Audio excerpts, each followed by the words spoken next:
তো তারকেশ্বরের second part নিয়ে আমি চলে এসেছি। তোমরা অনেকেই প্রশ্ন করেছো যে সেকেন্ড পার্ট কবে আসবে, তার জন্য আমি সেকেন্ড পার্টটা আজকের মধ্যে এডিট করে পোস্ট করছি।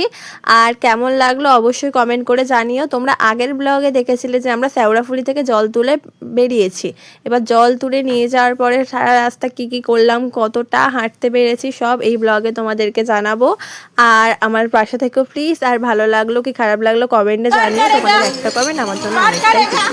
আমি দৌড়াচ্ছি, ম্যারাথন দৌড়ছি, যত আগে দৌড়াতে পারি। আগে অব্দি সব আমাদের টিম। তো এই মুহূর্তে আমরা 2-3 কিলোমিটার অলরেডি চলে এসেছি। এই যে সামনে এনাকে দেখতে পাচ্ছি, উনি মেশো হয় আমাদের, মানে আমার বান্ধবীর বাবা। তো উনি খুব মানে আমাদেরকে নিয়ে যাচ্ছিল, আপাতত আমাদের টিম লিডার। আর আমরা খুব ভালোভাবেই যেতে পেরেছি ওনার জন্যই, তো থ্যাঙ্কস অনেকটাই জানাবো। আর এই যে আমাদের পুরো টিমটা তোমরা দেখতে পাচ্ছ। তো চলো पार करेगा पार करेगा पार करेगा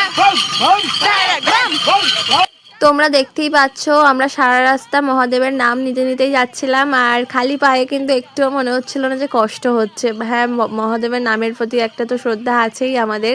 আর দেখো ওনার স্পিডটা, ওনার বয়স কিন্তু অনেকটা, কিন্তু আমাদের থেকে বেশি স্পিডে যাচ্ছে, বুঝতে পারছো। আর আমরা সবাই খুব এনজয় করতে করতে গেছি। কি করছি তোমাকে জানাচ্ছি, চলো শুরু করা যাক নেক্সটটা।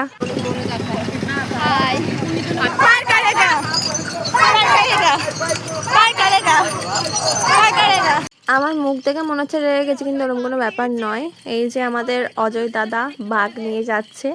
আমরা একসাথেই পড়তাম একটা টাইমে, আমরা ফ্রেন্ড হই আর কি।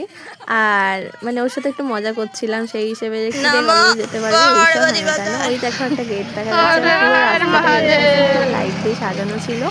আর সবার কস্টিউমগুলো একবার দেখে নাও। এগুলো আমরা চিনি না, বাট এদের কস্টিউমগুলো আপাতত আমি একলা, কারণ হচ্ছে কি সবাই কেউ আগিয়েছে কেউ পিছিয়েছে। যারা আগিয়েছে তাদেরকে ধরবো বলে আমি দৌড়াচ্ছি। তো চলো দেখা যাক কতক্ষণে ধরতে পারি। Let's go. তো আমরা প্রায় 10 কিলোমিটার হেঁটে ডাকাতকালী মন্দিরে চলে এসেছি। এখানে আমরা অনেকক্ষণ রেস্ট নিয়েছিলাম, একটু খাওয়া দাওয়া করেছিলাম, শিবের মাথায় জল ঢেলেছিলাম, দেন আমরা এখান থেকে বেরিয়েছিলাম অনেকক্ষণ পরে। মায়ের মুখটা দেখো কত। 7 কিলোমিটার পরে হচ্ছে কি কাছে বিশ্বনাথ। আর আমি আর বকা মাঝ বরাবর পড়ে গেছি। সামনে হচ্ছে কি চলে গেছে এক, পেছনে হয়ে গেছে এক, আর আমরা মাঝ বরাবর। কি করে যাই সব বলছে একটু পরে। তো ডাকাতকালী মন্দির থেকে প্রায় 12 কিলোমিটার হেঁটে আমরা চলে এসেছিলাম কাশী বিশ্বনাথে। আর এখানে বসে আমরা কিছুক্ষণ রেস্ট নিয়েছিলাম। গাইস, কাশী বিশ্বনাথের পর থেকে আমি আর ভিডিওর ক্লিপ নিতে পারিনি, এতটাই ভিড় ছিল।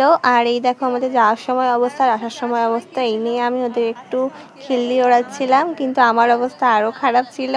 এই দেখো আমি স্ট্রং হওয়ার একটু নাটক করছিলাম, বাট হ্যাঁ পায়ে আমি এই পড়েছিলাম, আমার অনেকটাই সুবিধা হয়েছে। তোমরা যারা যাবে এই অবশ্যই কিনে নিও।